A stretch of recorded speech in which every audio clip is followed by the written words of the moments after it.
Woo! Sixers fans, your Philadelphia 76ers have a 3-0 lead on the Brooklyn Nets. This is the third installment of Planet 76 5-minute recaps.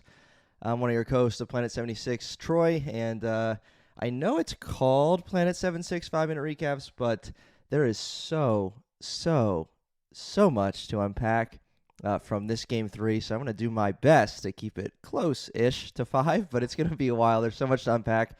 Sixers win Game 3 in Brooklyn, 102-97, a game that saw 2 ejections, a game that saw Embiid on the floor about 8, 9, 10, 11, 12 times maybe, with multiple different injuries, lower back, a knee injury. He battled through. He only ended up with 14 points and 10 rebounds in this one, 5 of 13 from the field, 0 of 3 from 3 for Embiid. And yet, even on the road, even with a desperate Brooklyn Nets bunch, the Sixers were able to get the win in Game 3. So I'm going to start toward the end, and then I'll give some numbers and some things that I noticed or picked up on throughout the game. But Sixers did trail going into the fourth quarter. They trailed by a score of 82-76. The Nets won the third quarter by a score of 35-18, a quarter that had Cam Johnson and Mikal Bridges absolutely go off. Embiid clocked in to start the fourth quarter despite struggling. He did start in the fourth quarter. There was moments where you're like, I don't know if he's even going to come back because of some of these injuries and just battling and just not looking like himself all night. A lot of that due to Brooklyn's defense and their physicality. But anyway, there were 4 minutes to go in this one. That's where I'm going to pick up and run through the last few possessions. So 4 to go. Brooklyn Nets lead 92-89.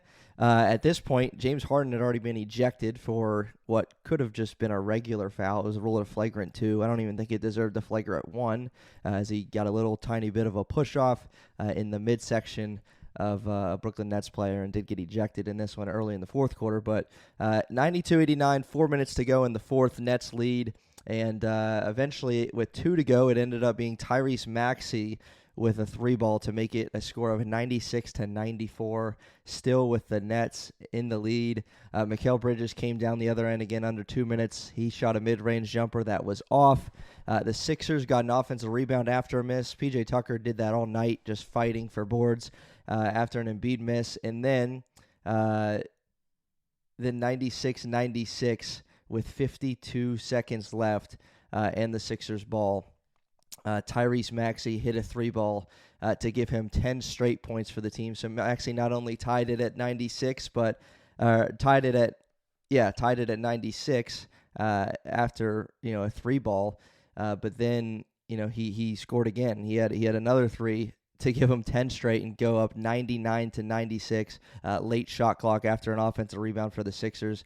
99-96 in favor of the Sixers with 52 seconds left. Then Spencer Dinwiddie comes back down with a drive. PJ Tucker fouls him. Sixers challenged that foul call with 39 seconds left. It was unsuccessful, and Dinwiddie ended up splitting the free throws, 99-97. Sixers don't get a bucket on the other end. Embiid gets a massive block. On a Spencer Dinwiddie drive, 99-97.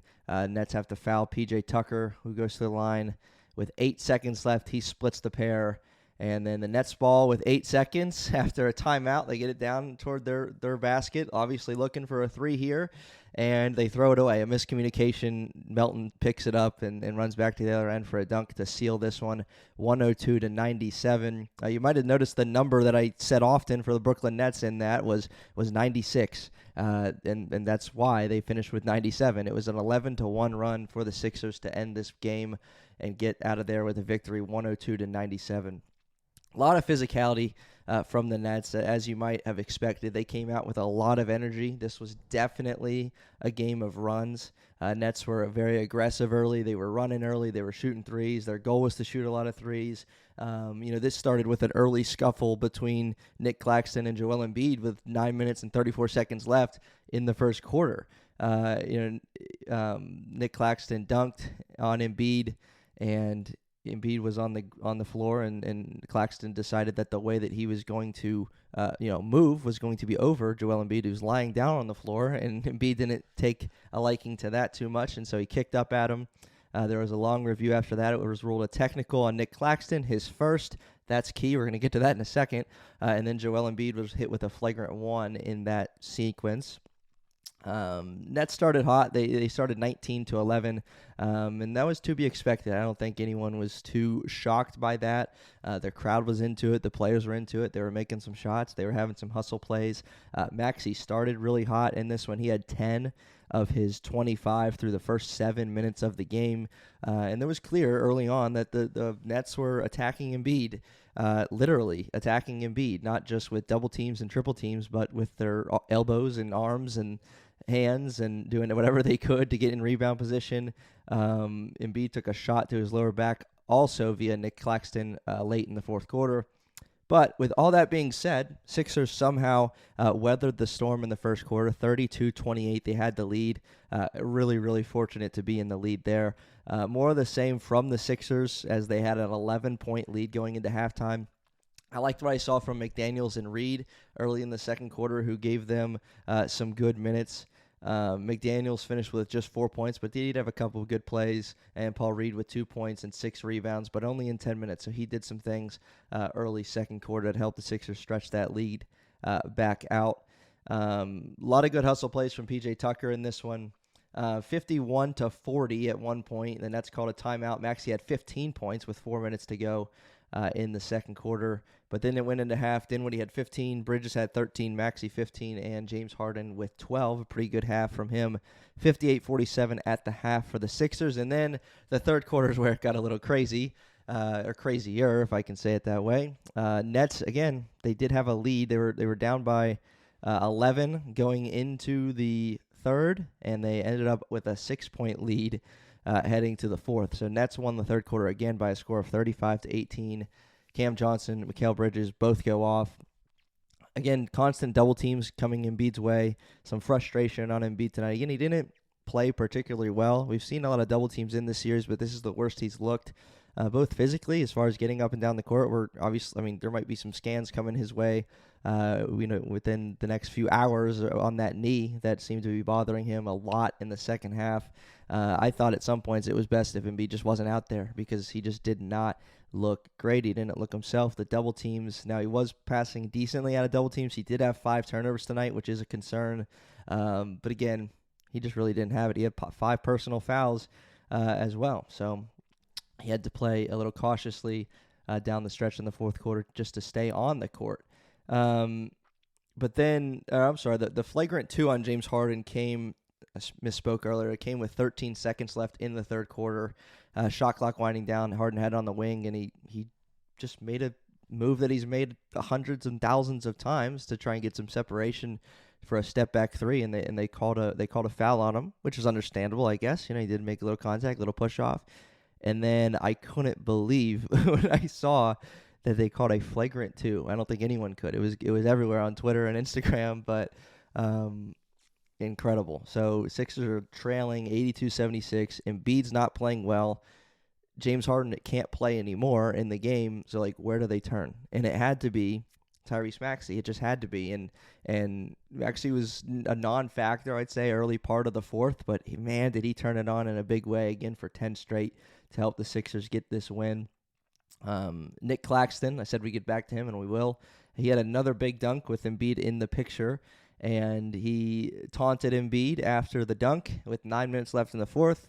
Got a technical foul. That's his second of the game. He's gone. Just a very clueless play from Nick Claxton. I love to see it, however, because I became not a very big fan of Nick Claxton after this game, or throughout this game, so very happy to see him get tossed. And then, again, somehow the Sixers were able to come away with the win despite all of these things stacked against them, right? And again, a huge part of that is Tyrese Maxey. It seemed like a lot of what the Sixers were doing was getting it to Embiid at the top of the key, and sometimes it would be a turnover, sometimes it would be an open look for somebody. But sometimes it just flat out didn't work, and tonight was a lot of that, I'd say.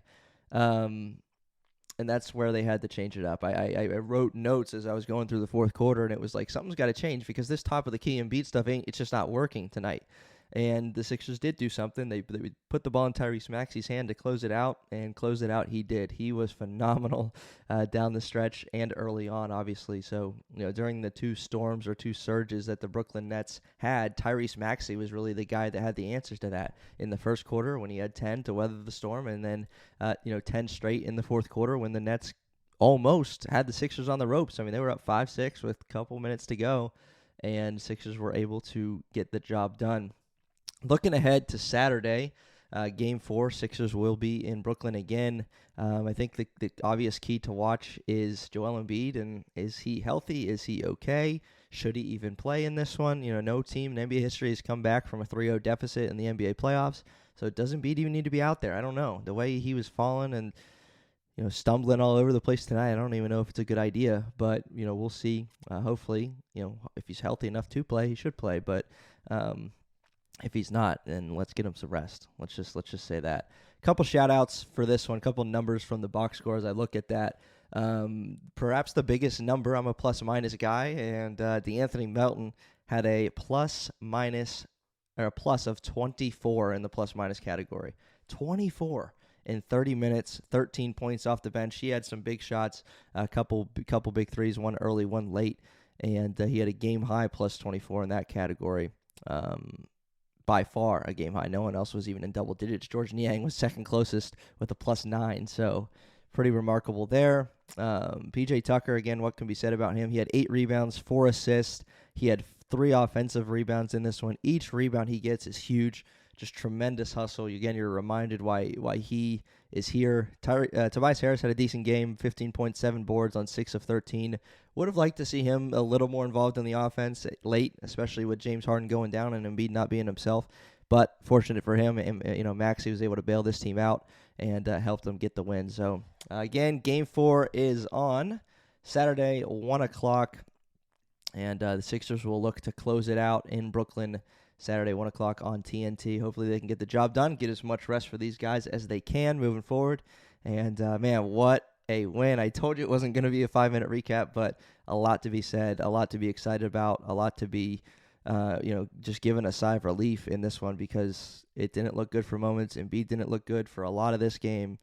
Harden gets ejected. There's so much to say, so much stuff here. The Nets gave it their all, and they still come up short. So got to be heartbreaking for the Nets, but we love to see it, and we'll see you next time on Planet 76. Peace.